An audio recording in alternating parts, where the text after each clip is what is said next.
Good morning, everyone. Welcome to a new episode of Empowering Voices. Today we have a special guest, Olga. She's a fellow artist and surprise, surprise, we never met in real life. And this is the first time we actually have a proper chat and we would like to share it with you. Good morning, Olga. Welcome. Hi. And let's start the conversation. I'm wearing today one of my pieces. It says, "Live your dreams." And I'd like to start from this quote, talking about you, your fantastic business, your amazing art. Tell us. First of all, your sweatshirt is amazing. It's so beautiful. Many compliments for beautiful work. Thanks a lot. And I guess that you have chosen the perfect quote for me because this is exactly what I'm doing for last 12 years of my life. Oh, tell us everything. Because I always dreamt of being an artist, but my family in Russia was really against this thing because they kept saying, "Oh no, because artists, they all drink alcohol, they drug themselves, and they don't have money. So exactly. You will never have a decent life. So there is no place for an artist in our family." Yeah. And I was like, "Okay, yeah. I understand you completely." And so I did for 35 years of my life, I did exactly what they wanted me to do, go to the prestigious university and then have a prestigious job in fashion as a fashion journalist and so on and so forth. Only that, at the end of all that, I have arrived to a point where I didn't really want to get up in the morning because I was feeling like I was never living my own life. Yeah. So in 2008, I did something that everybody thought I was absolutely mad because I quitted my very prestigious jobs, keeping them a little bit. This crazy lady. And of course, my parents were terrified, but I have moved to Rome. I have taken a course of fashion and theater design at Accademia di Costume e di Moda. This is one of the private Roman schools. And I said, okay, let's see where this road will take me. This road has taken me to showing my capsule graduate collection at Alta Roma, Rome Fashion Week, and then showing it at Festival of Contemporary Art in Apulia. Mm-hmm. And then my daughter was born. And my daughter, I became pregnant because it was also my greatest dream. And the doctors in Russia kept telling me that I couldn't have children. Oh, wow. Because so another dream that someone was trying to not to give you in reality. Exactly. You know, that was like, how to say, it wasn't even a dream because it was something bigger than a dream because I was sure I couldn't have children. Mm-hmm. And then all of a sudden arrives this, we still didn't know she was a baby girl. The problem is that at the time I was making a chief assistant to the director of the haute couture atelier. So a very demanding and long hours job for sure. Like, okay, 12 to 14 hours a day. Yeah. And I had to wear high heels, like 12 centimeters, because that was the dress code. Wow. And so when I got pregnant, I had to choose or my 12 centimeter heels or my baby. And so I quitted that job also, but I never regretted. Of course. I mean, it was for a miracle. I mean, for a little baby. Come on. Exactly. But, I think the most important thing that exactly the baby was a kind of pause that makes you think, because when sometimes you have some time to think about your life, what you're going to do with it. And so I realized that I didn't want to work in fashion magazines anymore. I didn't want to work in fashion as designer. The only thing that I wanted to do was to make textile manipulation and be an embroidery artist. So I think that was more or less the period we knew each other on Instagram, Mara. When you you started, you just started to create your dream in reality. And I don't know if it happened to you as well, that the tactile part of your choice was a way to open your path and heal yourself and give you a new direction. It was for me, at least. I wasn't thinking too much because, this is like with making babies. It's exactly the same, because if you think too much, oh my goodness, and then a baby will arrive and she will change my life completely. No. You shouldn't think. You just take your things and you go ahead and you see what's going on. Well, we all should do like that. But it's not always the case, unfortunately. I keep telling my audience, the people that who follow me, that is exactly the attitude. I mean, when you make a choice, you have 50% that choice will take you exactly where you want to go, or on another path. But you need to take the risk, and you don't need to be afraid, exactly as you said. I can tell you a little story about how I decided to take this path with living my dreams, exactly like your quote says. Because, my baby, she never slept. And my husband was always working abroad. And so at a certain point, like after 3 weeks of being a newborn mother, I started fainting around the house because I couldn't sleep. For lack of sleep, yeah. And I didn't have any help because my sisters-in-law, they were all working, so they couldn't help me. It was physically impossible. And I still remember that moment, that once I was lying on the cold floor after getting back into consciousness, and my baby was shouting in the background. No, she was like, ah! Of course. I was looking at the ceiling and I said to myself, I can die, because, that was the first time in my life when I realized that I shall not last forever. Yeah. And I said, or I take my dream now and try to live it, or else I shall arrive to 70, 80 years old and I will never fulfill anything. Yeah. And then, it's normally exactly yesterday, some days ago, I published a video where I said exactly that. Moment of crisis will take you to a new adventure, because the crisis is the end of, a big disruption is the end of a crisis, but it's also the beginning of a new adventure. And that we hope will be the adventure of our dreams, of course. And it was in your case, at least. Yes, but I think that, it is very important the way we ourselves see ourselves in this dream. Mm-hmm. Because, if you think, oh, maybe I can't make it, oh my God, the circumstances are not the best possible, and so on and so forth, you will never, never, never arrive at Yeah, you'll never feel ready, because there's always something not in the right place, at least based on our vision of perfection. Or I don't know if you are, but I'm a perfectionist on the path of recovery, by the way, because if you try to fit everything exactly in the right place, you will be there waiting for your life to pass by, and it's gone. It's just one, right? Exactly. So you just have to take your dreams and you have to convince yourself that I can make it. Yeah. Or at least, if I can't, but I shall try my best to make it. Yeah, and at least you try. Yeah. At least you try. I don't know where I arrive at the end of this journey, or if there is an end of this journey, maybe it will go on forever.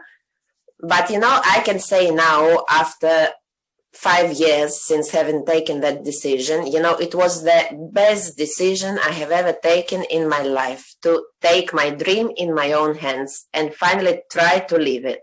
Yeah. And I have to say, I saw your art growing, but really day by day. So I can really see how much you grew as an artist, and your art, I mean, is so, of course, it was beautiful at the beginning as well, but you can see the evolution. And I'm a big fan, of course, you know. And so, and when I was, yeah, because Olga just had a solo exhibition in a gallery in Rome. Unfortunately, it was virtual, but fortunately, because it was virtual, living in London, I had the honor to participate. And finally, I could see it was you in your dream, the artist. Now, what do you do in life? You are an artist. Exactly. And then, also when you come from a very strange situation, which is not easy because, I still had a little bit of fear for what my family would say about my decision. Mm-hmm. And how I can make it with this crazy baby that never sleeps. And when she grew up and she started sleeping a little bit, anyway, she was running. She was running like a monkey all around the place, and so she was really, really attention demanding. And so sometimes I had that fear. I was saying, "Oh my God, how can I make it?" And then I realized, and this is the other important part of my living my dream, that the only thing to do was to involve her in my activity. Mm-hmm. So, for example, when I had to paint, I would call her and say, "Please, could you paint with me? I'll show you which colors I want and you can paint." Yeah. And she was doing it with me. And now she's another artist in our family because she's amazingly creative. She loves to, she used to love to go to the exhibitions opening because now there are no exhibitions opening. Yeah. But anyway, she's totally involved in my artistic life. So I'm very happy about that. That's amazing. I see it with my children. Of course, for my job, I have needles and scissors all around all the time. And in order not to become crazy with anxious moments where you see a child with the scissors in his hands, I taught them to respect my things and how to use them. So exactly what you said, to involve them, it makes it easy eventually, and you give them more tools.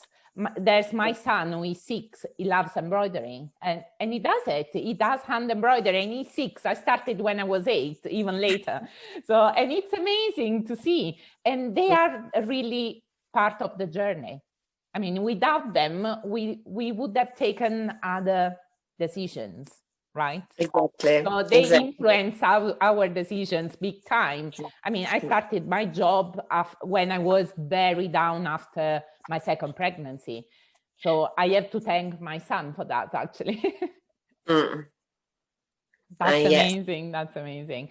And tell us, tell us a bit about your art, what you do, what is the message behind it, specifically also the last series and the last exhibition. I think that the best story about my art actually happened during my first solo show because, the second solo show, some people could come, those who were staying in Rome, they could come to see it, but they had to take an appointment, and so it was all a little bit complicated.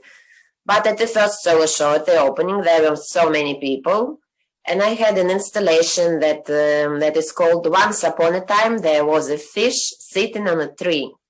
Oh, that's amazing. Actually, it was an installation of it was an installation of fiber trees and many, many fishes of plastic-based recycled plastic bags or of paper in the middle of those trees.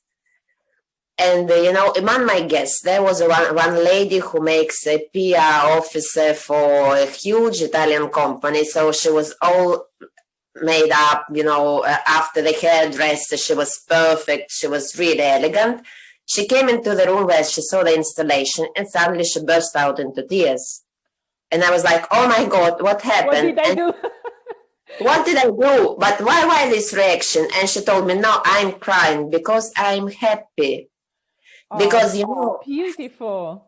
Looking at this thing, I suddenly remembered the feeling of freedom and happiness that I had when I was in Sardinia, in Italy, when I was a little girl with my grandmother there, and I was running along the river, and there was wind and sun and beautiful blue sky, and I felt so happy and free. And suddenly, looking at all that, this sensation is back. And this is the aim of the artist, to give strong feelings. So you got exactly where you wanted to go, and it's simply amazing to see it in front of you in such a strong way, actually. Oh, this is a lovely story. I think when these things happen, you know that you are on the right journey. Absolutely. So for me, it's very important to create a strange space, a space where a grown-up can feel himself or herself a child again, to dream, to have a fantasy, to interact with things. Actually, this year is very difficult for me because I can't invite people to interact with my installation as I usually do. Yeah. Because there is another funny story about another installation that is called Where the Mermaids Hide Their Tails. Mm-hmm. And it is also a fiber installation dedicated to the coral reefs. Mm-hmm. And so imagine at art rooms in Rome last year, there was this installation. I remember this one, yeah. And suddenly there is this very, very elegant man who, I think he was in his 50s, with 2 bodyguards. So I suppose that was a very important person. And he asked me, can I take a selfie with your installation? And I say, okay, surely you can. He laid himself down on my installation and started taking photos, but he seemed a little puppy. He was rolling in this installation. He was taking photos. He was laughing, and his bodyguards were like, oh my goodness. What's happening here? What's going on? What did he drink? And, I was absolutely happy because I thought, okay, if I manage to move this very serious, very important exactly. It's exactly what I want to do with my art and for my public. So, yes, I think this is the main message behind what I'm doing. Feel yourself free to interact with art. Yeah, and let your magic come out, because as adults, we even tend not to use the word magic because we are almost scared. So the fact that you create the right environment for people to feel free, relaxed, and themselves, it's absolutely magic. So you are creating the magic for them. I hope so, because there is also one little thing about contemporary art, because many people who meet me for the first time and they ask me, what do you do in your life? And I say, I'm a contemporary artist, and they're like, I don't understand anything about contemporary art. No. This is because people are afraid of contemporary art because it seems too complicated, too conceptual, and so on. And I want them to see that art, like any real art, is to live it almost with your body. Yeah, enjoyment, and let the feeling flow in reality. Exactly. It's feeling, finally feeling, without any restraint, without any barrier, without any wrong beliefs or mindset problems. You are yourself and your inner power when you are in contact with the art. And I think, okay, of course, we are used to the traditional art of the past, where we try to give an explanation for every stroke given that I don't even find appropriate 100% to understand the technique and everything, but the feeling. It's important what that piece of art is inspiring inside you. And of course, so contemporary art, especially if it's interactive, does this in the best way possible. Well, exactly. So I think that my dream is to make other people live their dreams, even for a couple of minutes, by making selfie. Yeah, that's great. That's great. You are doing it beautifully. And do you have a quote or a slogan, a mantra that guides you, your personal life, your business a bit? Of course, I think it would be strong enough. Because I'm strong enough. No, I guess that many girls in many different countries, in many different cultures, they live in the same situation when they hear all the time, no, you can't be competitive enough because there are boys. No, you have to be a good wife, a good mother. No, you can't defend yourself and you can't make your own way because you are a girl. So you are never strong enough. I say no, we are strong enough to do what we want to do with our dreams and with our life. I'm very happy that you say that. My mission is definitely to tell every woman in the world, any age, that they are enough, they have a voice, and they have to use it. And only using the voice, they can reclaim the power that they deserve in reality. And everything is possible. It's not true that because you are a girl, you can't. And we have thousands of examples of famous and less famous people. Even if we, in the past, our ancestors didn't have a choice to choose. Nowadays, at least in our Western culture, because it's not unfortunately everywhere like that, we have the power of choice and we have to use it. Life is one and we have to live it in full and take what we deserve. Definitely. I totally with your mantra, strong enough.